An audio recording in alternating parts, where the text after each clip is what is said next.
Focus. All right. Click the links for Odysee, BitChute, support me on Coffee. If you join the channel, and one of the first 15 people will get a graphic novel or something comic related that will probably cost more to ship than is worth, but what the heck. So David Jaffe, before we get into this is him, a male feminist. So if I say start the clock, I could get sued for defamation, but all I'm saying is tick-tock. So I looked up this David Jaffe guy who looks like he might actually be worshiping Lucifer. He says he is an angry man, a male feminist, and a progressive. That is a very dangerous combination for these guys. Some other love is love guy got taken down in Brazil the other day. He had a t-shirt that said all the ways that love is love. Apparently love has no consent or age. Why are like 90% of male and female feminists 40 pounds overweight? Is that a requirement? Are there any male feminists who will not struggle snuggle your back hole? Love has consent, and age is not just a number. 30-06 is a number. If you're thinking of places not to get incarcerated, Brazil is definitely up there. So if you see an obese feminist, male or female, run for your life because they are absolutely predators. And really, if you're 40 pounds overweight, just, eat a little bit less, drop the fat, and you won't be a feminist any longer. Feminism is sort of a cope for fat people to be outraged about something so that they can externalize their anger onto someone else instead of just eating less. Be angry at the bankers and media moguls, not your middle-class neighbor who's just trying to live life.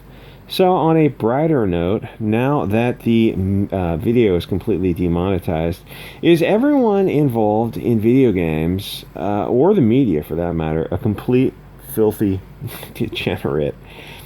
You guys have phones, right?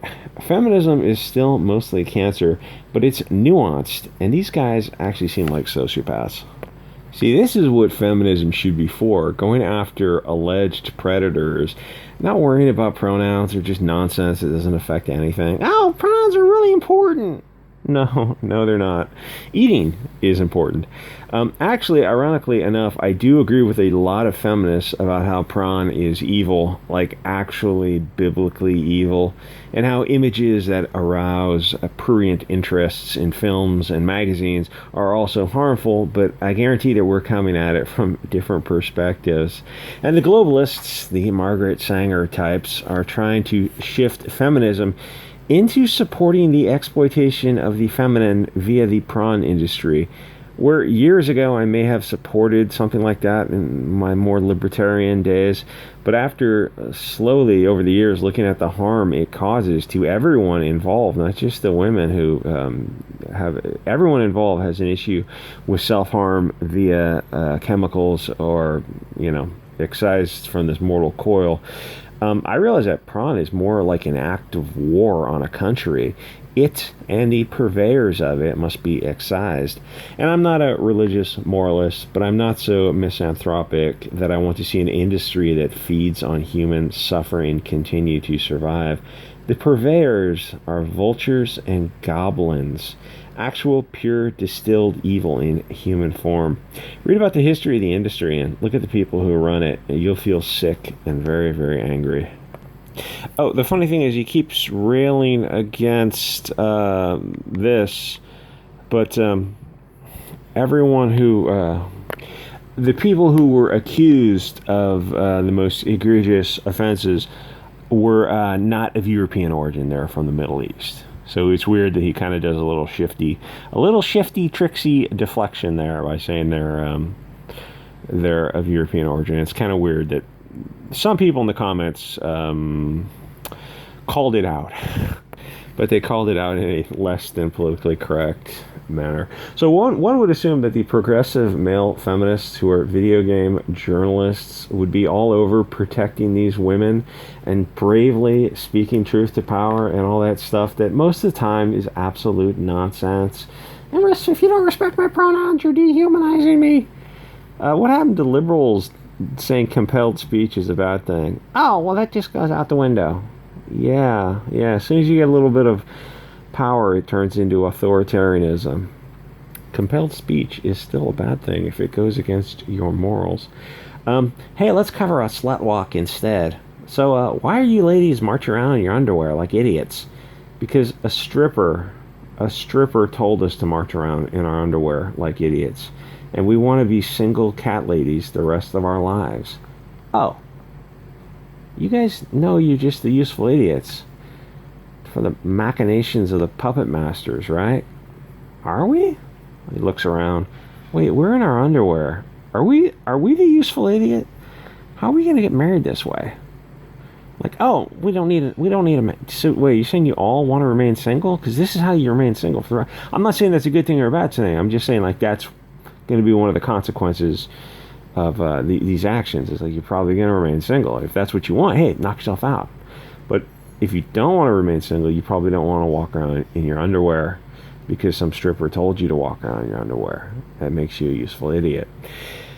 So the video game media, who absolutely 100% knew about this stuff, decided that the best way to speak truth to power is to ignore the allegations of abuse against the women and the men, for all I know, at the company, the Cosby Suites, which was full of alcohol and unwanted attention by some of the people in the company, who, again, Jaffe is calling them white. They weren't white. I mean, you can look at the names, you can look at the guys, it's like, why are you calling them white? This is really weird. Probably because he couldn't call them anything else and not be immediately destroyed as being some sort of istophobe. Anyway, so the media, of course, they knew about this stuff, and they chose to ignore these allegations of abuse. Because if the media covers it, then their inside access is gone. So it turns out that the media isn't actually covering news. They're more accurately described as an advertising arm of the video game company, which is disingenuous because they're basically being deceitful by lying by omission in not disclosing their bias. It turns out that the media was actually the enemy the whole time.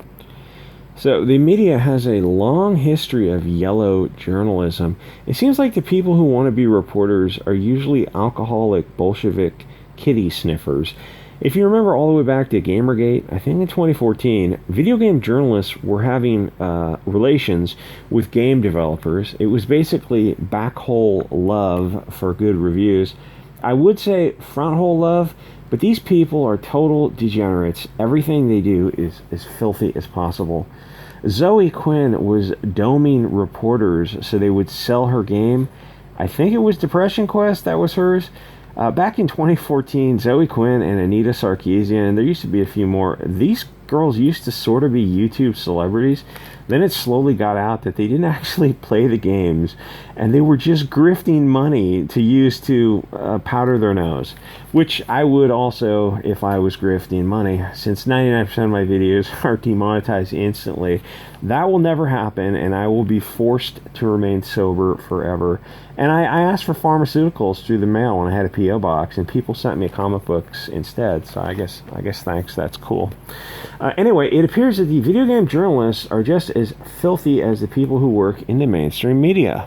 The media just attracts liars and perverts. Nothing will change it. Nothing's going to change it. Blizzard or any of the other problematic companies until people just stop playing their games, or really any games at all. I look at the people who make these or own these companies, run these companies. I know that video games aren't good at you. I can tell that just by looking at these people. They're basically sleazy billionaires who don't do anything good for the world. Someone suggested unionizing the video game companies, which is great, but the company has a law firm that specializes in union busting. Then someone also pointed out that they would just get the games designed in China or India, which they easily could do, but that begs the question, why is America allowed to be nothing more than a commercial zone for globalist billionaires? Free market capitalism needs some nationalism to protect Americans and advance the American worker class interests over the interests of billionaire parasites and foreign nations. Why don't American politicians protect American interests? Doesn't that seem a little bit weird? It's like the entire legislative branch and executive branch now doesn't actually advance American interests. They advance the interests of China, Israel, even Japan, Korea, everyone but America. Oh, let's send the jobs to Mexico. Well, won't that hurt people working in America? Yeah, but it'll make billionaires richer. Wait, but like 99% of the country's not billionaires. Why don't we take care of them first? Oh, that's socialism. Or you call it nationalism if you want, but whatever it is, it's managing an economy to protect the workers over the over these billionaire NGOs. It's, I don't know if you're on the left or right, but there are similarities. Focus on the similarities of economic interests and not our differences. But that's probably a video for BitChute. Welcome to demonetization theater. So YouTube is taking away my 75 cents that I would have gotten in this video. Anyway, thanks for the recent support on coffee. It's definitely more than I deserve, but thank you guys anyway. I will see you all next episode.